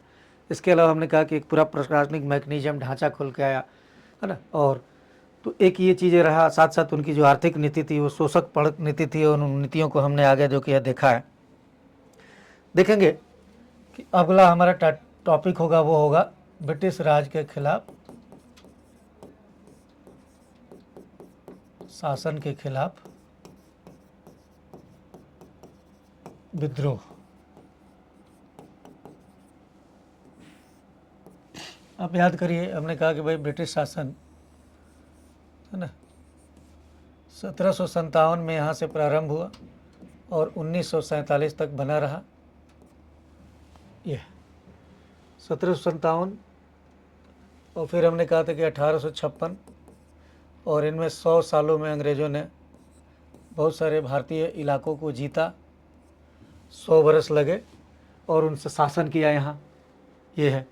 आगे 1857 में उनके राज के खिलाफ भयानक विद्रोह हुआ है ना। उन्होंने जो शोषण किया था, छोटे छोटे विद्रोह तो पहले भी हो रहे थे, विद्रोह उन्होंने दबा दिया ताकत के दम पे।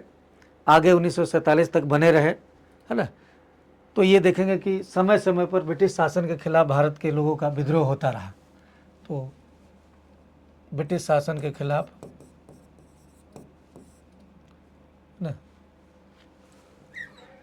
शोषण के खिलाफ समय समय पर, शोषण के खिलाफ समय समय पर अनेक विद्रोह हुए।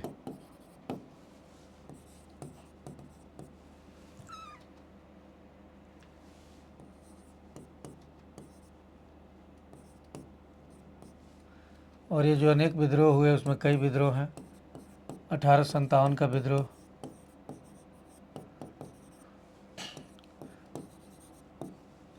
जनजातीय विद्रोह, ट्राइबल रिवोल्ट,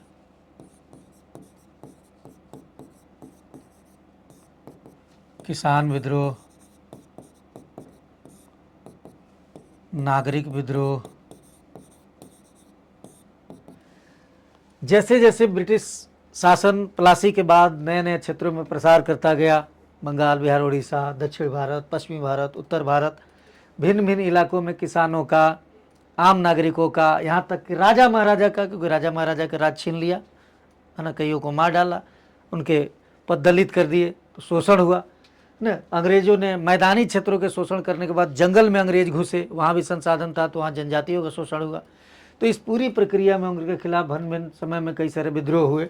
इन विद्रोहों के आगे पीछे भी आपसे सवाल वगैरह रहता है, एक नज़र में इनको भी हमें देखना होता है, ये देखेंगे। तो सबसे पहले तो 1857 का विद्रोह,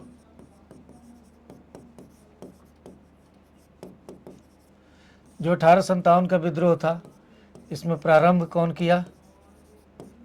सिपाही, सैनिकों ने, है ना। लेकिन केवल सैनिक नहीं थे, और साथ दिया किसने? तमाम लोगों ने। इसमें कौन थे? जमींदार, राजा, हालांकि बहुत सारे राजा अंग्रेजों के समर्थक भी थे, महाराजा ना, राजा महाराजा, साथ साथ जो कि है साथ देने वाले में और कौन थे, किसान, शिल्पी, आम नागरिक। कई सारे अंग्रेज राइटर हैं जो लिखते हैं कि भाई यह केवल सैनिक विद्रोह था, लेकिन यह केवल सैनिक विद्रोह नहीं था, बल्कि देखेंगे कि ऐसा विद्रोह था जिसमें समाज के विभिन्न घटक, अमीर से लेकर गरीब तक, शहरी से लेकर ग्रामीण तक इसमें शामिल थे। 1857 का विद्रोह क्या था कि आप जानते हैं कि 1857 के विद्रोह में ब्रिटिश शासन के खिलाफ व्यापक विद्रोह हुआ। इसकी शुरुआत यहाँ जो कि देखेंगे बैरकपुर से हुई, मंगल पांडे ने किया है ना, ब्रिटिश शासन के खिलाफ, उनके शोषण की नीतियों के खिलाफ। यहाँ देखेंगे इसकी शुरुआत असली मेरठ से हुई। मेरठ के बाद जो कि बगल में दिल्ली, आप देखेंगे इधर ना कई सारे उत्तर भारत के जो जगह हैं, खासकर इन जगहों पे है ना बड़ा व्यापक विद्रोह हुआ। अंग्रेजी राज के खिलाफ जगह जगह जो कि भारतीय सिपाहियों ने, आम लोगों ने हथियार उठा लिए। पिछले 100 सालों में, 100 साल का मतलब है 1757 से और ये 1857 के बीच में अंग्रेजी राज में बहुत सारा व्यापक शोषण हुआ था। सैनिक, किसानों का, तुम मजदूरों का, शिल्पियों का, व्यापारियों का, राजा महाराजा का। अब एक ऐसी स्थिति बनी कि जिसमें ये आपका जो कि है व्यापक विद्रोह हुआ। इस विद्रोह की अपनी कहानियाँ हैं, इसके जो कारण है कि भाई क्यों ऐसा विद्रोह हुआ, तो जब उसको कारण को पढ़ते हैं तो आपको कई कारण दिखाई देंगे, है ना। इसको संक्षिप्त में चर्चा हम कर दे रहे हैं ताकि जो है बाकी चीज़ें साथ साथ देखते रहना है। क्लास का मुख्य उद्देश्य है कि भाई ये आपको रिवीजन कराया जाए और साथ साथ जो है पूरा एक फ्रेम दिया जाए और बाकी साथ में आप मटेरियल को साथ में रखते हुए पढ़ ले जाए। हमेशा मॉडर्न इंडिया में इसके साथ हमेशा स्पेक्ट्रम को लेकर चलना है। इसी ढांचे में आप समझते जाएंगे, कुछ भी दिक्कत नहीं रहेगी। सैनिक कारण, सबसे पहले सैनिकों ने इस बगावत की शुरुआत की थी। उन दिनों जो अंग्रेजी राज जो विस्तार हुआ, जो मुख्य रूप से अंग्रेजों ने यहाँ के लोगों को जीत के उनके ऊपर अधीनता स्थापित की, उसमें यहीं के सिपाहियों की बड़ी भूमिका थी। चूँकि राष्ट्रवादी चेतना नहीं थी तो भारत के लोग सेना में भर्ती होते थे अंग्रेजों के तनख्वाह पे, है ना, उस पर हालांकि भेदभाव था, तो भी यहाँ के दूसरे राजाओं की और दूसरे इलाकों के जो सैनिक होते थे, देसी राजा, उनकी अपेक्षा अंग्रेजों की सेना में अपेक्षाकृत ठीक स्थिति थी। लेकिन सेना में हमने कहा कि बहुत सारा भेदभाव था। उसके बाद सेना उन दिनों आज जैसे नहीं थी, थोड़ा सा आज ज़्यादा प्रोफेशनलिज्म सेना में है। उन दिनों लोग धर्म और अपने जातिगत मान्यताओं से ज़्यादा प्रभावित होते थे। 1856-57 के विद्रोह से कुछ दिनों पहले, 4-5 साल पहले सेना में एक नई राइफ़ल इंट्रोड्यूस हुई थी, नई राइफ़ल आई थी, है ना। पहले ब्राउन ब्रास राइफ़ल होती थी, उसकी जगह एक नई राइफ़ल आई, रॉयल इनफील्ड राइफ़ल। उसका बुलेट दांत से काट करके और जो कि है आगे करना पड़ता था, और उसमें एक कहीं कहीं अंग्रेज़ों ने सूअर, गाय और सूअर की चर्बी मिलाई थी। इससे हिंदू और मुसलमान सैनिकों की जो कि है भावनाएं भड़क गई, है ना। तो इसके वजह से जो कि है देखेंगे सैनिकों ने बगावत कर दी और विद्रोह को जगह जगह अंजाम दिया। लेकिन सैनिक केवल वो उसी से असंतुष्ट नहीं थे, इसके पहले भी बहुत सारा जो है असंतुष्टि के सैनिकों के लिए, तो हमने कहा कि जो कि है था कि उनके साथ भेदभाव होता था, पदोन्नति नहीं थी, खान पान संबंधी जो कि है दिक्कतें थीं, उनके साथ नस्लवादी टिप्पणी भी किया जाते थे। तो सैनिक बहुत दिनों से रुष्ट थे।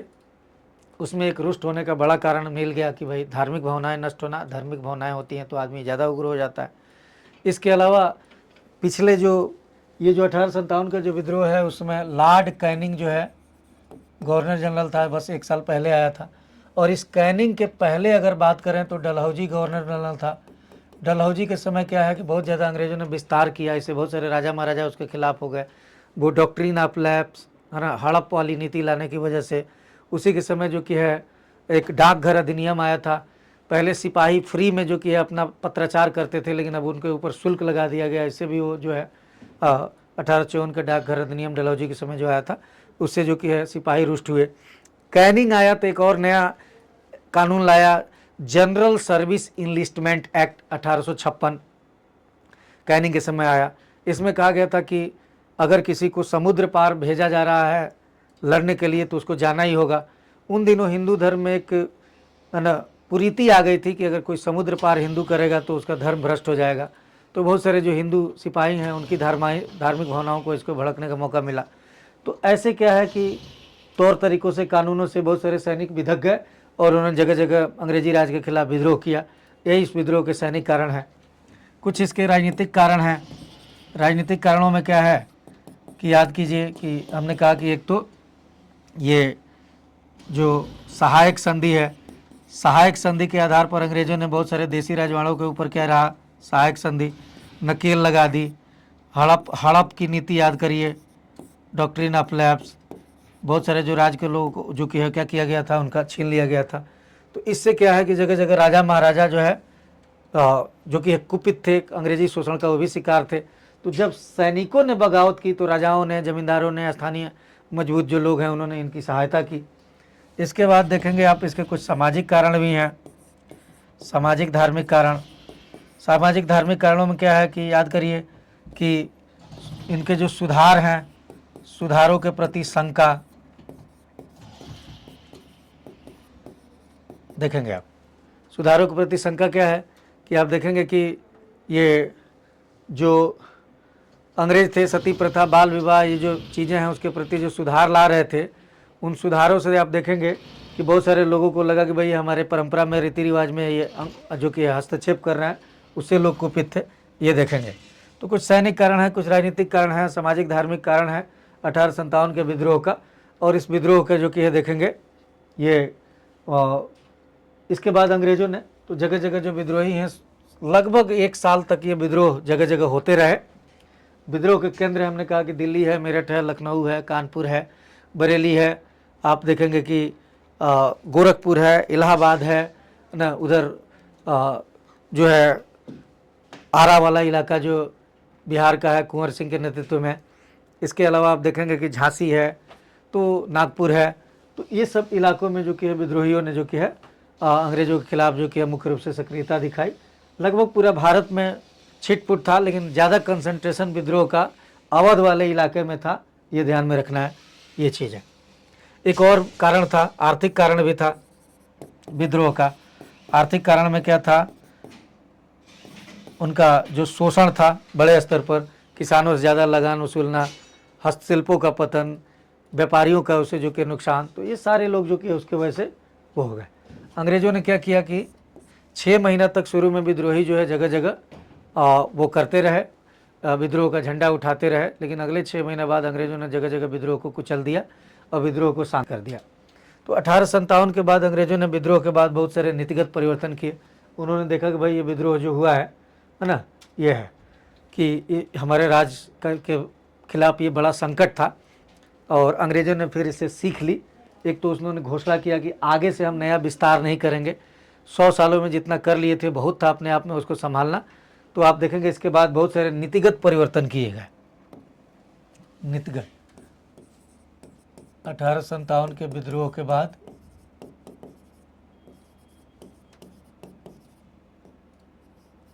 नीतिगत परिवर्तन। और ये नीतिगत परिवर्तन क्या किए गए, कई सारा।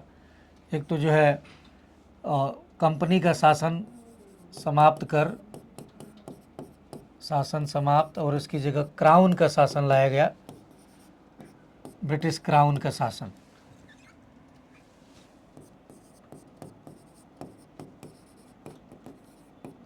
भारत पर नियंत्रण के लिए एक बोर्ड ऑफ कंट्रोल बनाया गया था। ये बोर्ड ऑफ कंट्रोल को समाप्त कर इसकी जगह भारत सचिव प्लस परिषद, जिसमें 1 और 15 लोग उस परिषद में काम करते थे, का गठन किया गया। और यह लोग एक अलग से भारत सचिव का पद बनाया गया। ये बेसिकली ब्रिटेन का फॉरेन मिनिस्टर होता था, जो इंडिया के मामले में उसको इंडिया सेक्रेटरी की भूमिका अदा करनी होती थी। 15 लोगों के माध्यम से ब्रिटेन में रहते हुए शासन करते थे। और ये जहाँ बैठते थे उसी को नाम दिया गया, ब्रिटेन में जगह था इंडिया हाउस। 2 इंडिया हाउस है। एक श्याम जी कृष्ण वर्मा थे, उन्होंने एक वहाँ उनका जो जगह था, वहाँ भारत के बहुत सारे क्रांतिकारी जाते थे, तो उसको एक टेक्निकल नाम दिया गया था इंडिया हाउस। लेकिन इंडिया हाउस असली अंग्रेज़ों का एक बिल्डिंग था, ढांचा, जहाँ से भारत पर वो कंट्रोल करते थे ब्रिटेन में बैठ के, और वो उनका इसके माध्यम से। दूसरा बात क्या है भाई, कड़े कानून लाए गए। ये देखेंगे सैनिक नीति में बदलाव किया गया। सैनिक नीति में बदलाव, कड़े कानून लाए गए। वो कौन से कानून लाए गए? कड़े कानून का मतलब क्या है तो हमने कहा कि वो आईपीसी सीआरपीसी जितना आया ताकि लोगों को नियंत्रण रखे। सैनिक नीति मतलब अंग्रेजों ने देखा कि अवध के जो सिपाही थे ज़्यादा बागी थे, तो अवध इलाकों से सेना में भर्ती रोक दी, और इस विद्रोह में अंग्रेजों का साथ सिख और गोरखा ने दिया था, है ना, तो उसको उन्होंने इसमें शामिल किया। और ये देखेंगे महत्वपूर्ण जो सेना में जो पद होते हैं, शस्त्रागार प्रमुख, है ना, तोपखाना प्रमुख, उस पर भारतीयों की नियुक्ति रोक लगा दी गई, क्योंकि जो भारतीय थे जब विद्रोह हुआ था तो शस्त्र पर कब्जा कर लिए थे, अंग्रेजों के खिलाफ उसका प्रयोग किया था, ये चीज़ है। इसके अलावा क्या है, पुरस्कार और दंड की नीति। जो लोग अपना साथ दिए थे उनको पुरस्कार करना, जो खिलाफत की थी विद्रोह में उनको दंड देना। बहुत सारे राजा महाराजा थे, जैसे सिंधिया थे, ना पटियाला के शासक थे, हैदराबाद का निजाम अंग्रेजों ने इस विद्रोह को दबाने में साथ दिया था तो उनको पुरस्कृत करना। बहुत सारे हिंदू मुसलमान जो शासक थे, जमींदार थे, उन जो विद्रोह में उनके अंग्रेजों के खिलाफ थे उनको दंड दिया गया। और देखेंगे प्रतिक्रियावादी नीति अपनाई गई। प्रतिक्रियावादी नीति कि कुछ भी ऐसा सुधार नहीं करना है जिससे लोग भड़के हमारे खिलाफ, तो सुधारों से दूरी बना ली गई। तो ये क्या है, इससे सुधारों से प्रेस पर नियंत्रण किया गया। ये चीज़ें, प्रेस वगैरह किसी के खिलाफ आग ना बोले उगले। और देखेंगे इसके अलावा आप देखेंगे कि ये फूट डालो और राज करो, यहीं से अगला नीति चलता है। क्यों? क्योंकि आप देखेंगे कि फूट डालो और राज करो में कि ये क्या कहते हैं कि अंग्रेज़ों ने देखा कि तो हिंदू मुसलमान 1857 के विद्रोह में बड़े ज़बरदस्त अपने ढंग से जो कि साथ निभा रहे हैं कंधा से कंधा, इनमें फूट डालना ज़रूरी है। तो यहीं से डिवाइड एंड रूल पॉलिसी आगे बड़े स्तर पर लागू करने की कोशिश की गई, ये चीज़ें। तो यही है 1857 का विद्रोह कि 1857 का विद्रोह क्या है, केंद्र कौन थे, लीडर कौन था, है ना, कारण क्या थे, इसके बाद परिणाम क्या रहे, विद्रोह की असफलता क्या हुई, छोटे छोटे मुद्दे जो है आपको देखने होते हैं, ध्यान में रहे। अगला देखेंगे आप, तो हमने कहा कि जो ट्राइबल रिवोल्ट है, ट्राइबल रिवोल्ट में कुछ ट्राइबल रिवोल्ट जो खासकर जो ट्राइब्स इलाके थे भारत में, जो ट्राइब्स इलाके हैं बेसिकली जो नॉर्थ ईस्ट का इलाका है, यहाँ है जो ये मिडिल वाला इलाका है, यही मुख्य रूप से ट्राइबल इलाके हैं जहाँ ट्राइब्स की जनसंख्या ज़्यादा है। इन्हीं क्षेत्रों में देखेंगे भारत में ज़्यादातर जो कि है विद्रोह हुए, और जो कि है अंग्रेजी शोषण के खिलाफ या शोषण के खिलाफ जो कि है कई सारे विद्रोह हुए, शोषण के खिलाफ विद्रोह जनजातियों के। और जो जनजातियां हैं भिन्न भिन्न इलाकों में कई सारी जनजातियां जो कि हैं रहती थी उन दिनों, और उन जनजातियों में आप देखेंगे तो कई जनजातियां हैं जिसमें कोल है,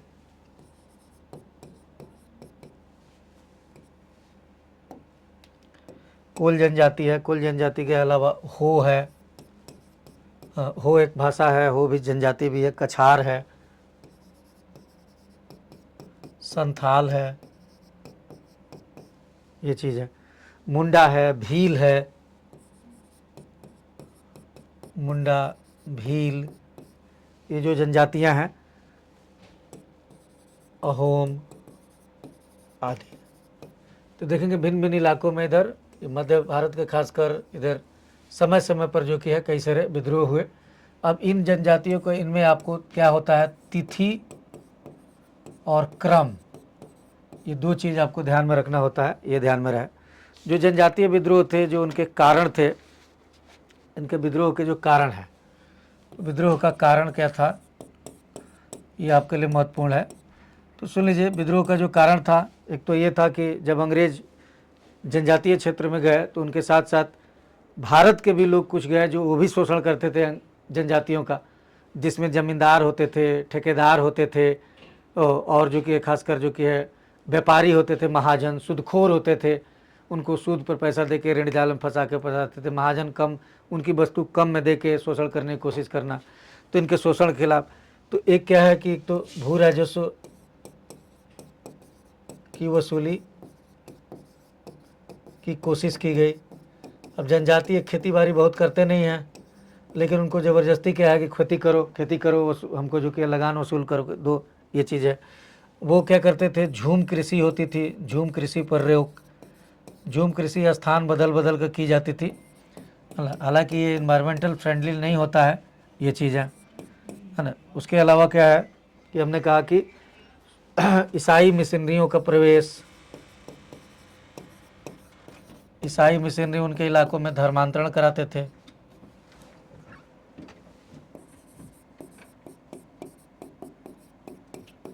ये देखेंगे।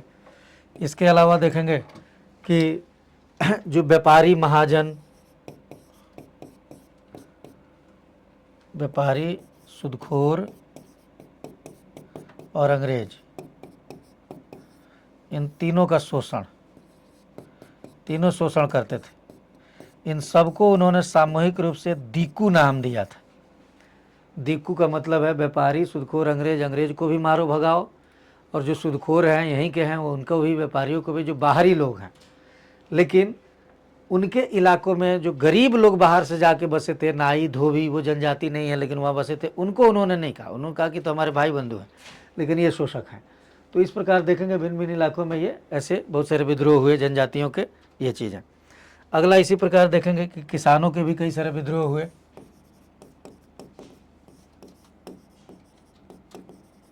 ना, किसानों के विद्रोह, जो प्रमुख किसान विद्रोह रहे उसमें से कई सारे नाम हैं, जैसे नील विद्रोह है।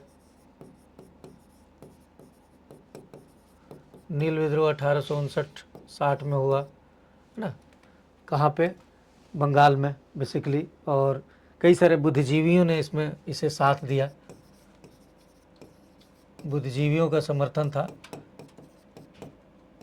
नील विद्रोह को, इसलिए चर्चित है। दीनबंधु मित्रा, है ना, आप देखेंगे प्रमुख थे। और भी जो कि है कई सारे अखबारों में, और इन्होंने जो कि है इसमें आवाज़ उठाई थी। और नील विद्रोह के अलावा आप देखेंगे कि पावना विद्रोह, पावना विद्रोह ये 1800 जो कि है 73-78 के बीच में हुआ था। इसके अलावा देखेंगे आप मोपला विद्रोह। इसके अलावा आप देखेंगे दक्कन दंगा, दक्कन दंगा ये दक्कन दंगा 1875 में है, दक्कन में। ये बेसिकली जो कपास और जो कृषि का जो वाणिज्यीकरण पॉलिसी है उसके खिलाफ था, ध्यान में रहे। इसके अलावा जो है मोपला विद्रोह, मोपला विद्रोह कई वर्षों में कई बार हुआ, लेकिन 1921 में जो हुआ वो जो कि ज़्यादा महत्वपूर्ण है। तो आप देखेंगे कि देश के विभिन्न भागों में जो किसान होते थे, तो नील विद्रोह क्या है कि यहाँ है, पावना भी यहीं है, दक्कन दंगा जो है इन इलाकों में हुआ, मोपला विद्रोह यहाँ केरल में हुआ। यह तो समय समय पर किसानों ने ये सब विद्रोह किया। इन विद्रोहों के पीछे अगर कारण देखें कि आखिर किसान क्यों किए, किसान क्यों करेगा, जाहिर सी बात है कि लगान की ऊंची दर, ना, अधिकतम लगान वसूली जो की जाती थी, अधिकतम लगान वसूली। दूसरा इसमें और कारण क्या है कि आप देखेंगे कि ये सूदखोरी, है ना, कृषि का वाणिज्यीकरण,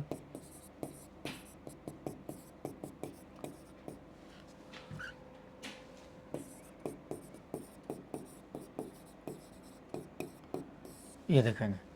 तो इन सब का इसके वजह से देखेंगे कि जगह जगह किसानों ने विद्रोह किया, और ये सब उसके रीजन रहे। कई बार नागरिकों ने, आम नागरिकों ने भी जगह जगह विद्रोह किया। आम नागरिकों को भी वही, कुछ आम नागरिक में किसान हैं, है ना, कुछ जो कि व्यापारी हैं, हस्तशिल्पों का पतन हुआ, जो उत्पादक हैं, तो इसके वजह से जगह जगह लोग खड़े हुए। तो यही मेनली है विद्रोह वगैरह, है ना। तो अगला बाकी हम भारत का सामाजिक धार्मिक सुधार आंदोलन, राष्ट्रीय आंदोलन नेक्स्ट क्लास में हम देखते हैं। ध्यान दें।